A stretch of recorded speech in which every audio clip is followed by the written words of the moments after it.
Hello, I'm back to do a follow-up on a recent video I made about the Will County John Doe 1974, who has been recently identified as Donald Rozek of Harvey, Illinois.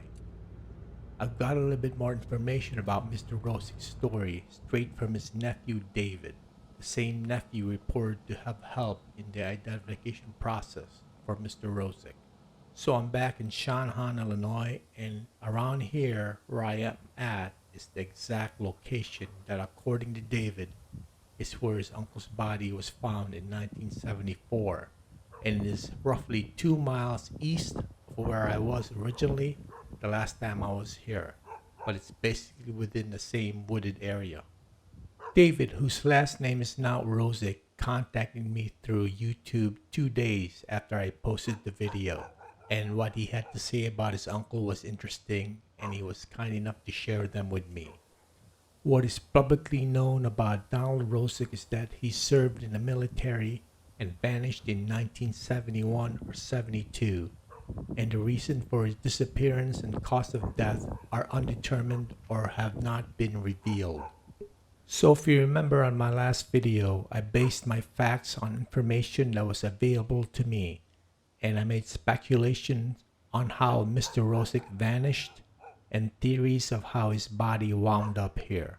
Well, according to David, his uncle did not come here to commit suicide or died in an accident exploring this area, but the truth is that his beloved Uncle Donnie went missing after a disagreement with family members, and he believes that it was his aunt's husband that was responsible for Donald's demise.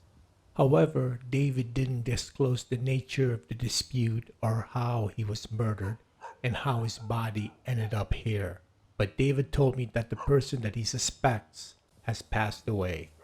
David also said his uncle was a Vietnam veteran and is a 1962 graduate from Thornton Township High School in Harvey, Illinois.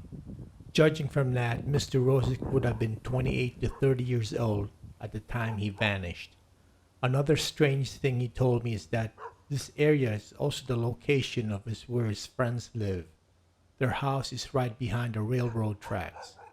David's friends bought the property a few years ago, and for a while David wasn't aware that this was the exact area where his uncle's body was found at or near until recently news outlets including NBC started showing up to take pictures and to do a video of the wetlands and creek that you see around here.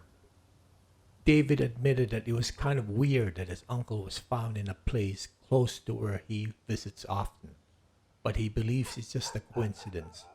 Also, David thanks all involved that helped give his uncle's name back, and he's grateful to be able to put him to rest with his grandparents once the Will County Sheriff's Office releases his uncle's body back to David.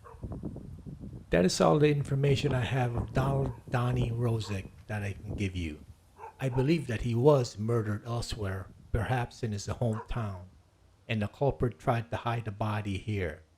There has been a lot of development in this area since his disappearance and subsequent murder, but back in the early 70s, this entire region was all forest and nature.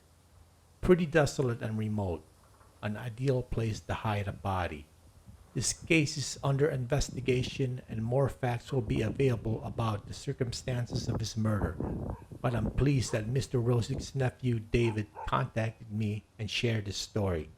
Thank you, David. And thank you, viewers, for watching my update on Mr. Rozek. Please like and subscribe, and I will see you on the next one.